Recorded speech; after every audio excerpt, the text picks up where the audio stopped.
Hey everyone, welcome back to the reboot era. It's been a little while. The last episode I released was back on February 18th, 2025, and since then, life has been, well, it's been happening. My mom had a heart attack, for those of you who don't know. She's okay, but it was one of those moments that really makes you stop and reevaluate everything. Time, priority, what actually matters day to day. And for me, that meant stepping away from the podcast for a bit and just being present with her. At the same time, work didn't exactly slow down. If anything, it's been one of those periods where expectations are high, things are moving fast, and I've just been trying to keep up while also making space for real life. So this break wasn't planned, but it was absolutely necessary. And coming back to the podcast now, it actually feels really fitting that this episode is about layoffs, perspective, and what people choose to do when life forces them to pause. Because whether it's a layoff, a health scare, or just burnout, we all hit moments where we're reminded that we don't fully control the timeline. What we do control is how we respond, and today's conversation really speaks to that. I sat down with Steve Fiore, who spent 17 years at one company before being laid off, and instead of rushing back into the next thing, he actually took a step back and built something meaningful for himself. This episode is about slowing down, rediscovering what you enjoy, and figuring out what comes next on your own terms. So if you've been feeling stuck, overwhelmed, or just unsure of what's next, this one's for you. Let's get into it. If you're anything like me and you're tired of spending 20 or 30 minutes filling out an application only for it to go to the reject pile, or even using the easy apply button on LinkedIn only for your application to never be seen, well, look no further. JobHire.ai offers you a really cool opportunity where it applies to jobs on your behalf. And if you don't get an interview in the first 15 days, you'll get your money back. Now with this, you can sign up, put in some of your information, and you don't have to constantly repeat that process. You do it one time, you set it, you forget it, and the interviews roll into your inbox. Sign up today. Use my code DRAY30, DRAY30 for 30% off. Hello, everybody. I'm Steve Fiore. I actually just met Dre a few week ago or so at a Bryant alumni event where we were both mentoring first-year students. So had the opportunity to come on the show. And Dre, I actually have my first question for you, which Okay. is, why did you start the episode and the podcast? I love it. You're flipping the script. I do want to say Brian's amazing as well. I hope they see this one day. But we'll get back to that. So I started the show. For anybody in season 2 who is watching this, listening to this, and didn't watch season 1, go watch it or listen to it because it's not video. But I got laid off about a year ago. I think it's been 10 months. It was in May 7th. And I wanted a way for like future me, if I ever get laid off again, to look back and be like, I did this really cool project. I helped some people, but arguably I'm just trying to help myself. I have a lot of free resources. I thought a podcast would be cool. There's layoffs. It feels like every other day since my layoff. And there was probably layoffs before, and I was just naive. But that's largely why I started this. It's a space for people who got laid off, who want to talk about it and want a voice and want to blab with me for an hour. They can come here and do that and felt listened to. Well, that's a great way to start, and Yeah. a great reason to start something new. I actually did the same. So I was laid off. My entire organization that I was a part of got riffed back in June, so about 8 months ago, and I took the opportunity to take a step back as well. So I like to tell people that I'm practicing for retirement. This idea that when you retire, you get to do all the things that you always wanted to do, but you didn't have the time because you were working. So I was able to go on some vacations. We went to Hawaii. I did some whitewater rafting. I went climbed a mountain, not a big one, not one of those, not like Kilimanjaro, but I did climb a mountain. It was a couple thousand feet. I started a lifestyle blog website, which has been this passion project of mine. It's called Rooted in Refined Living. The idea of it is I basically started reviewing products that I personally use And I kind of tell a story about how I ultimately got to the point where I use the product, and then I talk about the value of the product or why I actually like it. And it's all around, or all mostly around products that are made by individuals or small businesses. Craft dark chocolate, organic tea, Italian olive oils. These are products that are made with love and care by the original producers and founders. And I found that by taking a true step back and really appreciating every bite, every sip, every smell and touch and taste, you kind of elevate your sensory experience.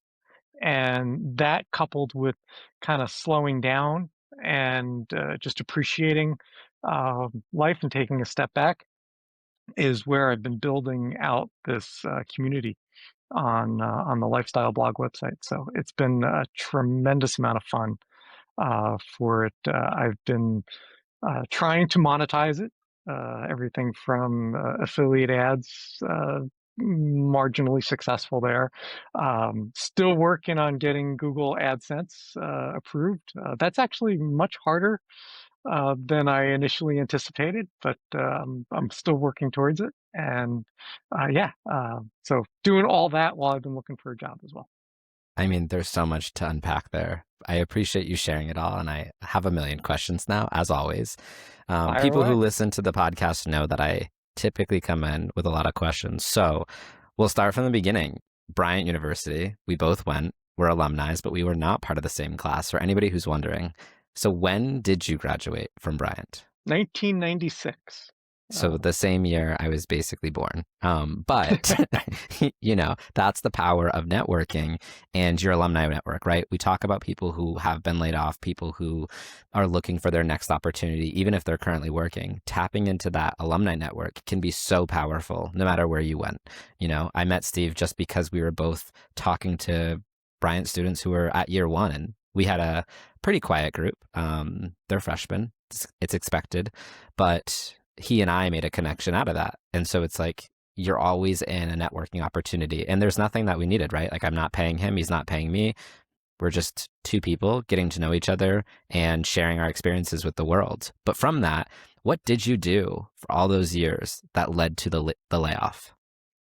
So I was primarily in sales and sales leadership. The last 2 years, I was in customer success leadership. I worked for a great organization for the last 17 years. So I was with the same company for quite some time. And at one point in time, they were the industry leader and growing, and things were going great. And the last 5 years, they struggled. Kind of missed the cloud boat as that was kind of taking off. They were a little bit late to the game in that, and ultimately struggled to catch up. And as a result, the company went through some downsizing over the course of that 5 years. But for me, I had a great experience there. Learned a tremendous amount across selling to enterprise customers, mainly Fortune 500 type customers, learning about sales and sales leadership, and then the opportunity for customer success leadership in the last couple of years. It's been a great learning experience for me. Yeah, nice. So no malice toward them. It wasn't some crazy dramatic situation. It was just business. It was business, it was time, and I can't even blame it on AI or the economy. It was they just lost their competitive edge. So 17 years is a lot of time, and not many people are going to have that lens or that angle to say I have 17 years at one company. Were there moments before the layoff, whether it's 5 days before or 5 years before, that you considered leaving, that you looked at other opportunities, that you read the writing on the wall and were like, ooh, I don't know if this is going to work out for me? Uh, yes and no. I'm the internal optimist, so I always had this belief that things were going to turn around, that I could myself and the peers that I was working with had the opportunity to make a change and flip the script. in terms of the market momentum. There was a couple things kind of working against us. The competitive nature of the industry that we were in. The main competitors were just they were getting all the attention, and that was great for them, unfortunate for us. The In terms of me looking, I did periodically, but I was always uh, invested in the job that I was doing. So I kind of went in with blinders to some degree. I knew it was going to happen, but even even knowing, I didn't put a tremendous amount of effort into the idea of looking at that point in time. I probably started looking 3 to 4 months ahead of the layoff, kind of knowing something was coming, but not knowing when. Yeah. It's tough to know, right? Like sometimes it's just noise. Sometimes it is the restructuring will happen and it actually doesn't impact you. So it's hard to always understand or see it coming. You know, now that you've gone through it and it's been 8 months, is there anything that you would share with people before we hop into what you're doing today about getting through a layoff? You know, obviously maybe you didn't know for sure, you read the writing on the wall, but did you save for 6 months to make sure you were okay? Were you just being financially responsible for the last 17 years so you knew you were okay? What types of things would you share with somebody who might be going through a layoff? Yeah. Oh, wow. That's a lot. Yes, I was financially responsible over the last 30 years that I've been working. So we did have a nest egg to help us kind of get through it. Timing also worked for me that I had just paid off my house, just kind of happenstance, but I paid off my house back in September. So I didn't have that monthly payment anymore. One of my car payments just fell off in December, and I got another one that falls off in June. So there's this point where all of my financial obligations started to fall off, and at kind of the best time for me, which was great. Um, but we still at daily expenses, you still spend a lot of money. It's a family of five for us, so we still spend a lot of money on a day-to-day basis. So um, having that nest egg was important. Now, what I would offer, what I would share, things that people don't typically know. Unemployment usually lasts for about 30 weeks, but it took a good 2 months for unemployment to kick in. The other thing that I would tell, one, it's really, you can't live on unemployment. It's just a little bit more of a supplemental dollar amount. But every state is different. I live in Massachusetts. It's actually the highest weekly payout. It's up to about a little about $1,100 a month. Uh, but the next closest was about 900, and even states that are really high in terms of cost of living, like California, I think it's like $450 a month, a week. It's not a lot of money. So you really have to have one, a nest egg to get you through, and a nest egg if you're really waiting on unemployment. It still may take 3 to 4 to 5 weeks for you to get your first paycheck. Yeah, in Idaho, which is where I'm at now, it is like $600 a week. And we had uh, a fun dichotomous relationship where if I was to take the unemployment money, I wouldn't qualify for, is it Medicaid or Medicare and SNAP benefits? So it was like pay my rent.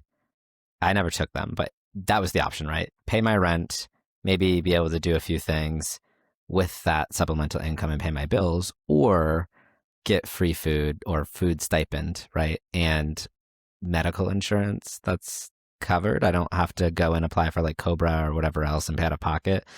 And I was like, that's such an unfortunate, because I think I was like $200 over based off of my payout from unemployment. And I was like, well, couldn't you just pay me less?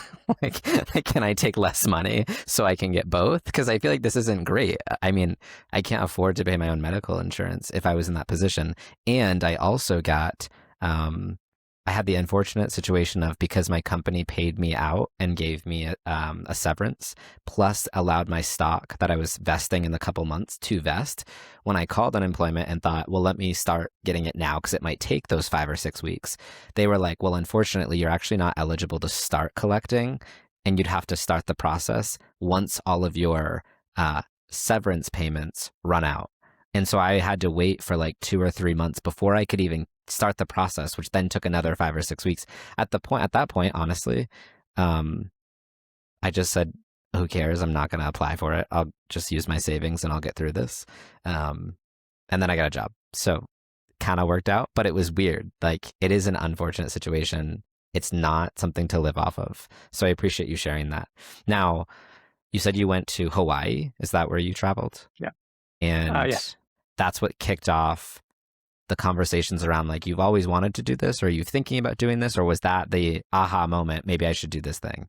Well, so there was an aha moment. I had always wanted to.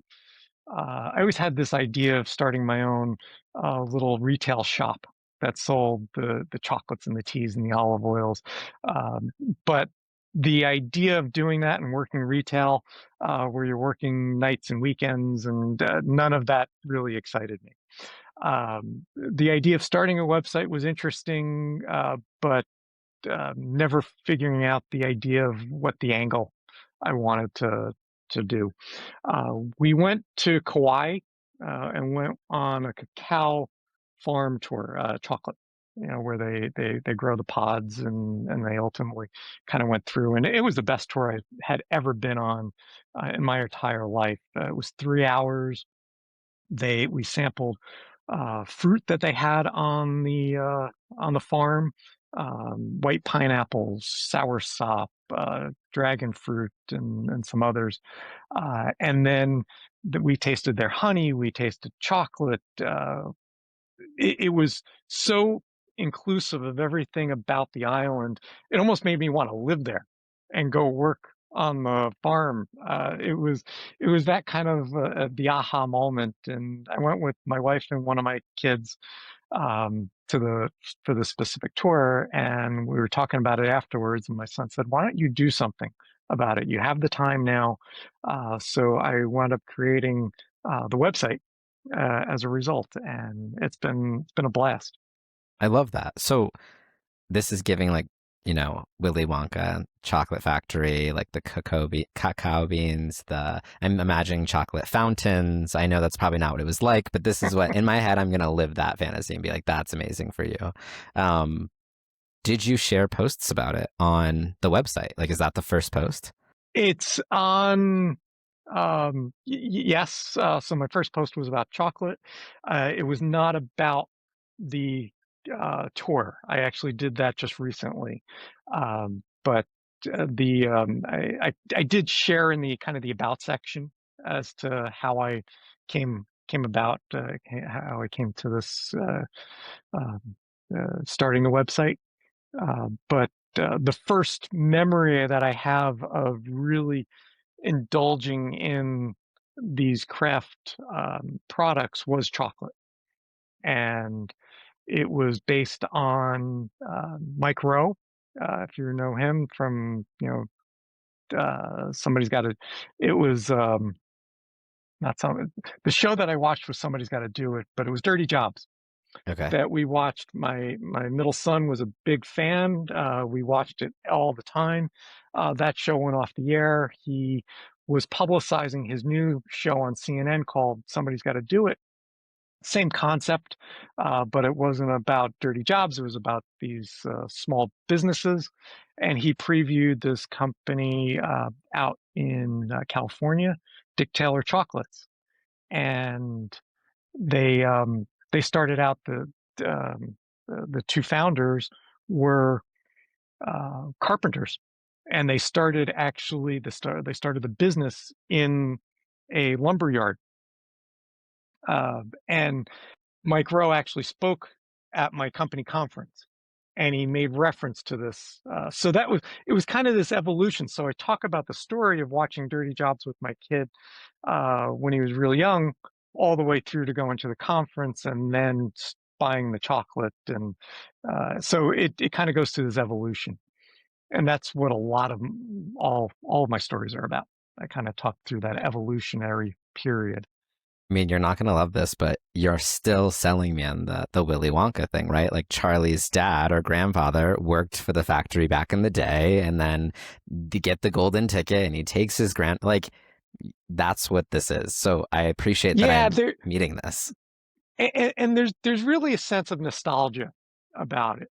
Um, I I I, I talk in the on the homepage about this idea that when you're a kid, you roll down the hill, you run through the sprinkler, you go splashing and you spend time in the pool for hours, and you just have all this fun. And there's these great sensory experiences that you just don't realize at the time. And then when you're a teenager and you think about uh, the idea of listening to your favorite songs or blasting your favorite music while you're riding in the car with the windows down or going to your favorite concert.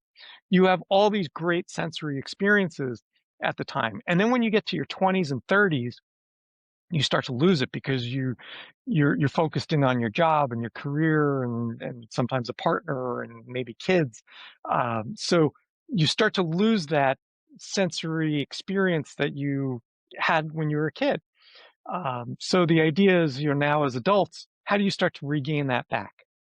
And that's what I'm kind of drawing on. I'm drawing on those sensory experiences that we once had, and how do you start to relive them?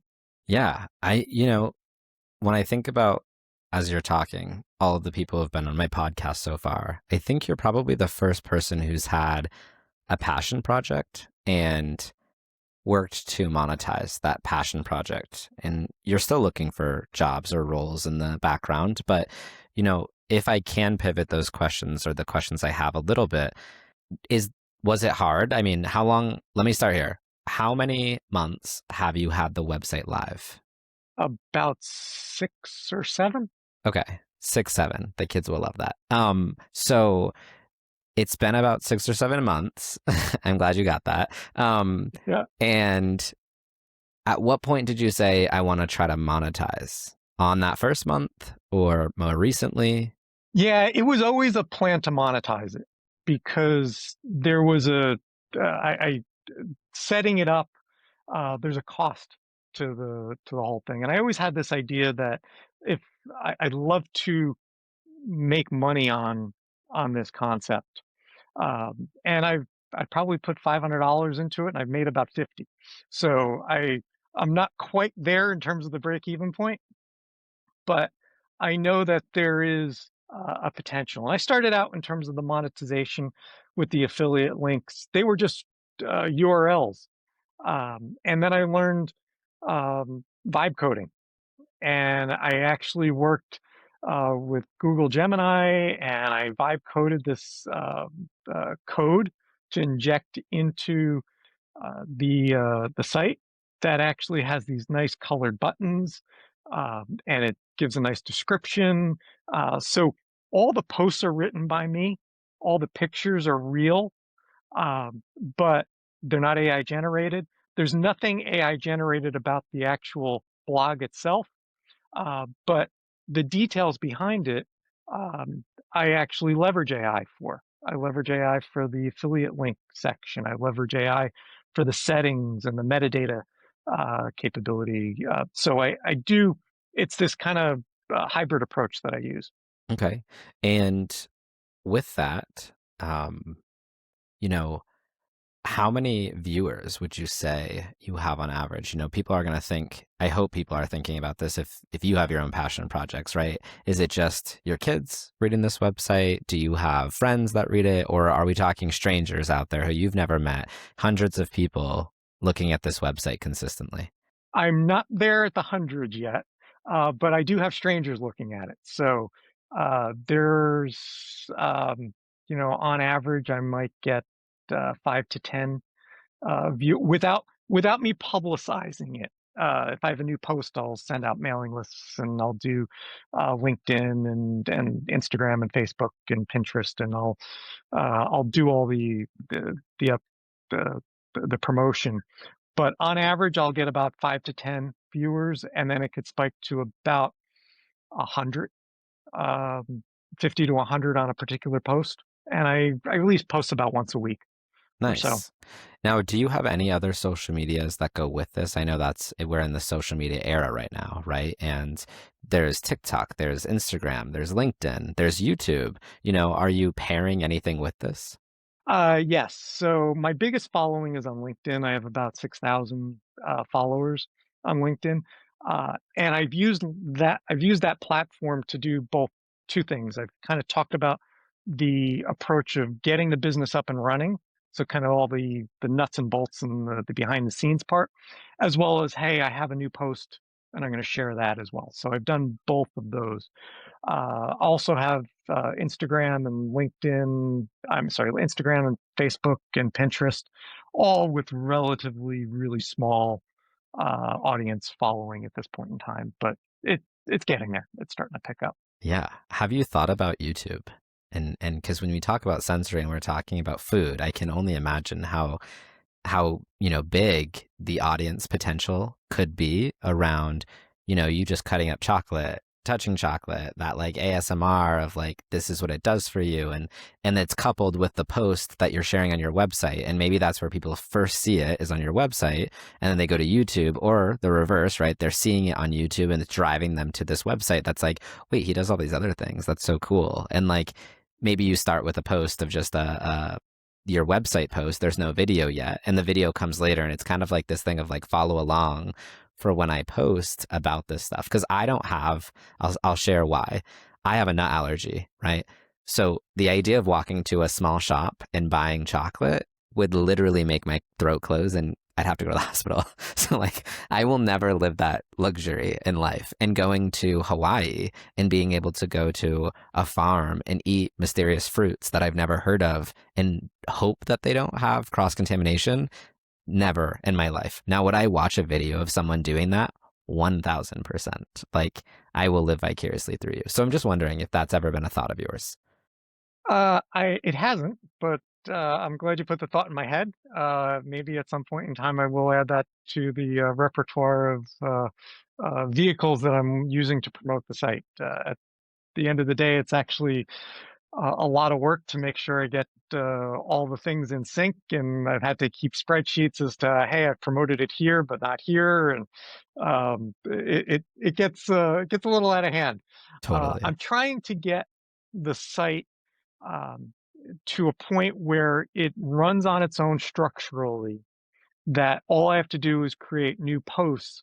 So at a point in time when I do get a job, and that will be more consuming of my daily 9 to 5 job, or not, I usually work about 8 to 6 every day. The idea is that I can just use the extra time to write posts and not have to worry about, oh, I broke something and I got to fix it. So I'm getting to that point where it's structurally sound. Good. I mean, that's awesome.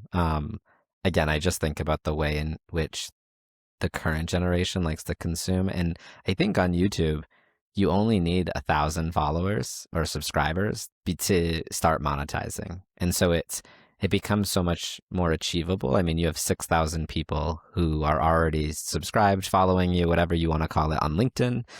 It feels like even if a sixth of those people were to go and do it and follow you and subscribe, I mean, doesn't hurt. And then you never know where it can go. Plus, you have the aspect of all of your experience, right? Of your work and your professional life that you could share, and you could answer questions. And it could be this multi-part. I mean, I don't put as much as I should into YouTube, but I think I have like 138 subscribers, and I don't put a lot into it. Like it started with one, it's, then 25. But I mean, those subscribers get notified when I have videos. My podcast goes to YouTube. And if someone talked about setting up a website and I ever had that idea, I would 100% look. I think there's a couple thousands of views on some of the episodes that I've had, just reviewing platforms. So I could only imagine reviewing a chocolate at a location, Sandy's salts or Sandy's chocolates or something in Newport in Rhode Island. Like, I don't know if that's a real place, FYI, but if you did that, right? And I ever went to Rhode Island, I would totally look this up and like watch your video and be like, wait, Steve said it's amazing. I'm gonna follow what Steve says and I'm gonna get some. Um, so hopefully one day you guys might see Steve on YouTube talking about all of his sensory experiences with foods. Yeah, I actually posted on LinkedIn not too long ago. There was one specific day I made 19 cents in affiliate revenue, and I said, "Does this make me an influencer?" Yes, it does. The answer is yes, always. I Um, was like, "Yep." do you like only think about monetization in the form of dollars, like money, or, getting a product for free and being able to try it? Is that ever something that you've explored? Um, I haven't. Nobody's reached out to me personally yet saying, "Hey, I have this product. I'd like you to review it." I kind of believe that that's a tipping point for me. That when somebody actually does reach out, then I was like, "All right, well, hey, now I actually might have something here. It's actually starting to get some critical mass." Um, so there is a it's kind of this aspiration that I'd like to get to at some point in time. I like to do it naturally. I still have dozens of products and places and things that I'd like to review that I currently use today. Yeah. And so you said Massachusetts, right? So for anyone listening who might be a artisan of some sort, right? You make your own stuff, and you want Steve to try it, you could make his dreams come true if you reach out. So what else do you do? A lot of the people on the podcast, we talk about what they're currently focused on, the history of, their work, but I'm sure there's more to you than just this current business and 17 years at your previous company, 30 years in the industry. What else is fun for you? Do you travel a lot with your time off currently? We do travel, and a lot of my travel of late has been as a result of my middle son. He is working. He works currently in the summer as a whitewater rafting guide up in Maine, and he's also trying to get his wilderness hiking license. So he wants to be able to take people out on tours as well. And in order to do that, he's needed a couple of certifications. He's needed some wilderness first aid certifications. He's needed some just certifications from the state of Maine to be able to do that. So he's kind of reached out to us and said, "Hey, I need to um, do this test or take this class on this weekend." There was one up in New Hampshire that he had to do for first aid. There was another one that we're going to shortly up in Maine. So we went up to the White Mountains last month and had the opportunity to go to North Conway, and we went up to Mount Washington and did the rail cog tour. We're going up to Portland, Maine, in a couple of weeks, and we're going to spend a couple of days overnight while he goes and takes his class and take advantage of the area. And when you do that, will you also try to find things to help and write about for your website? Oh, Okay. I'm always on the search for different unique products, and yeah, it's something that I absolutely and that's really where the passion came from.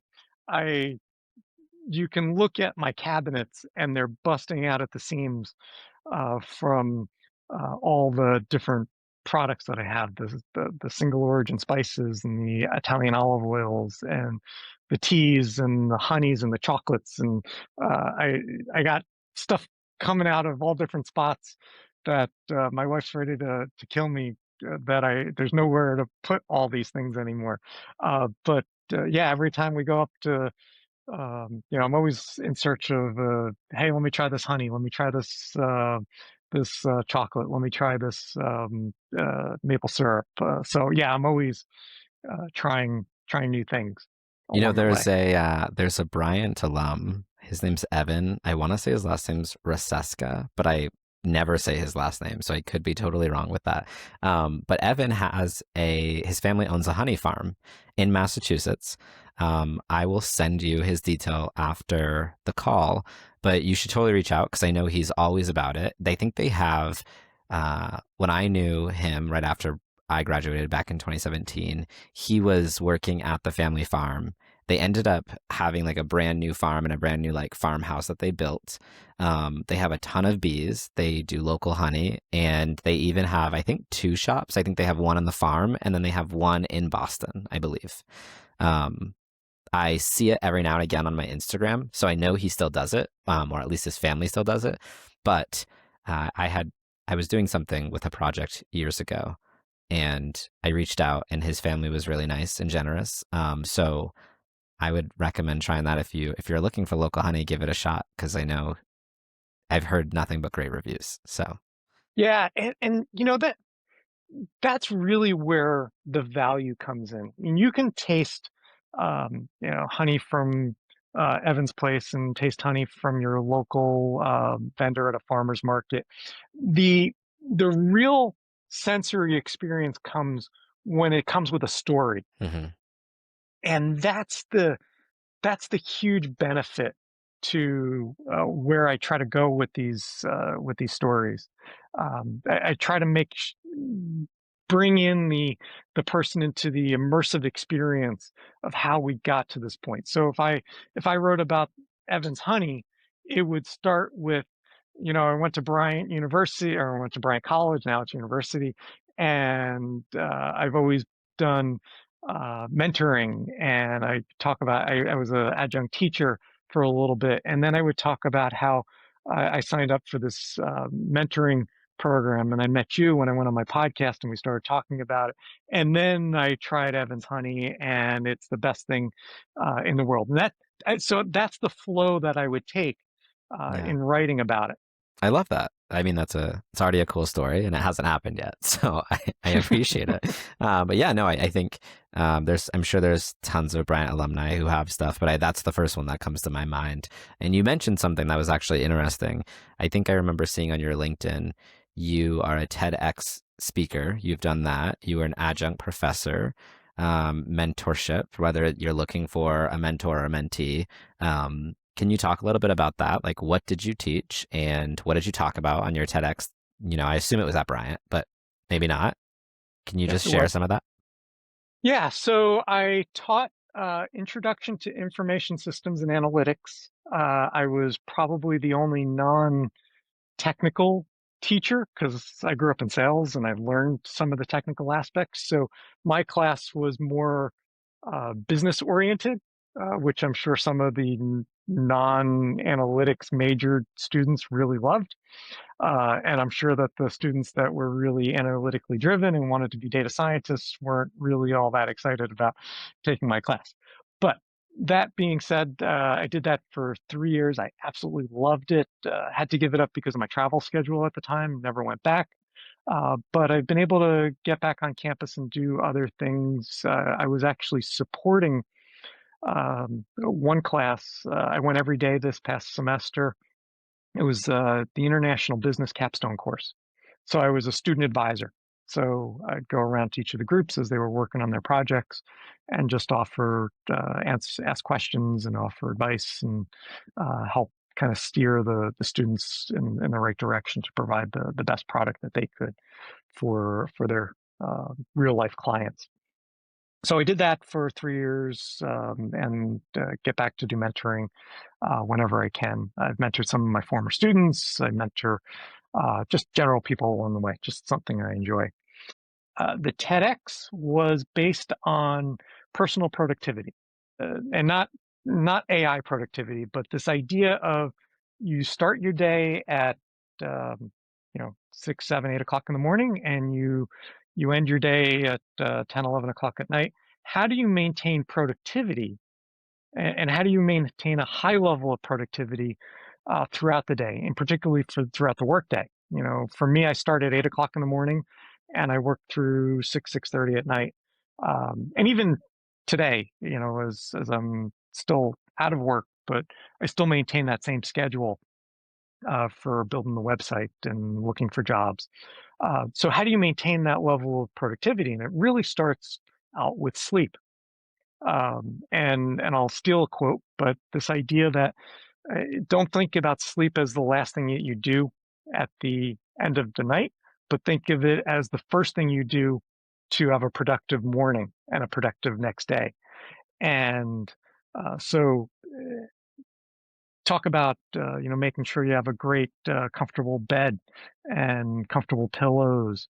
I talked about moving from breakfast cereals to smoothies in the morning, and I've evolved the smoothie that I make that I used initially from protein powder. Now I put black beans and chickpeas in for the protein. So it's kind of evolved even since doing the the TEDx. I talk about going on vacations, and when you actually go on vacation to truly not work, because if you can make that physical break, and then when you come back, you're going to be so much more refreshed. You're going to be so much better off than even just checking your email, even if you don't respond, or this idea that, oh, I need to check my email and make sure I'm not falling behind. But if you can truly take that break, you're going to be much better for it. Your company's going to be much better for it. Your customers are going to be much better for it. And they'll see it on your face. They'll see you much more relaxed uh, and enjoyable. So those are the things I talked about during the TEDx. Yeah, I love that. I was gonna say, as you were talking, I was like, is it naps? Is that the key to productivity is just take a lot of naps because I love naps. And then you talked about sleep and I was like, I feel like I kind of got the right answer because I love to nap. Yeah, I'm not a nap person myself, but I will stress breaks. I'm a big fan of taking a lunch break, but even getting up and instead of sitting in front of the computer every time I make sure I get up about once an hour, and I'll do some sort of um, calisthenic. I'll do some squats or some leg raises, just something to keep the blood flowing. Yeah, I have a walking pad under my desk. Not that I need to be tied to my desk, but I love using them during meet and greets or my one-on-one meetings because it's not a massive audience of people. Though I will say I've given some pretty amazing presentations on my walking pad and like nailed it. And people were literally like, this is the biggest flex. And I was like, I I don't have time to go to the gym for 5 hours. Like I need to get stuff done and I want to go see my friends. So I need to get my steps in and like hopefully have a calorie deficit. And I refuse to give up food because I love food. But yeah, well, I appreciate you sharing all of that. I like to end my podcasts the same way pretty much every single time. And you've already touched upon it with mentorship. But if someone sees this episode, they resonate, they want to learn about your website or the process, they have questions, or they just want to follow along on your journey, are you open to them connecting with you on LinkedIn? Absolutely. Absolutely. I love getting connections and talking to people, and I found some random people that I've either mentored or just randomly given advice. So hopefully they found it valuable. And I also love taking advice. I've been great to, some people struggle with accepting criticism or advice, but I welcome it. I love the idea of continually trying to learn along the way. As a reminder, I'm partnering with jobhire.ai. You can use AI to find a job. If you don't get an interview in the first 15 days, you'll get your money back. The way it works is you actually fill out your information one time, you select the jobs you want to apply to, and it applies to jobs on your behalf. You set it, you forget it, and you let the job interviews roll into your inbox. If you want to give it a shot, you can use my code DRAY30, DRAY30 for 30% off. Before we wrap up, I just want to say, coming back to the podcast after the last couple of months, this conversation felt like the right one to return with. Life has a way of forcing you to pause, whether that's through something unexpected like a layoff or something personal that shifts your perspective overnight. And what stood out to me in this conversation with Steve is that he didn't rush to fill that gap. He took a step back, he explored, he built something for himself. And I think that's something I'm still learning in real time, that it's okay to slow down, to reassess, and to prioritize the things that actually matter, even when everything else feels like it's moving so fast. If you're in a season right now where things feel uncertain, heavy, or just different than you expected, you're not alone in that. And maybe this is your reminder that you don't have to have anything figured out right away. If this episode resonated with you, I'd really appreciate you sharing it with someone who might need to hear it. And as always, if you want to connect, share your story, or just talk, my DMs are open. Thanks for being here, especially after the break. I'll see you in the next episode. Keep rebooting.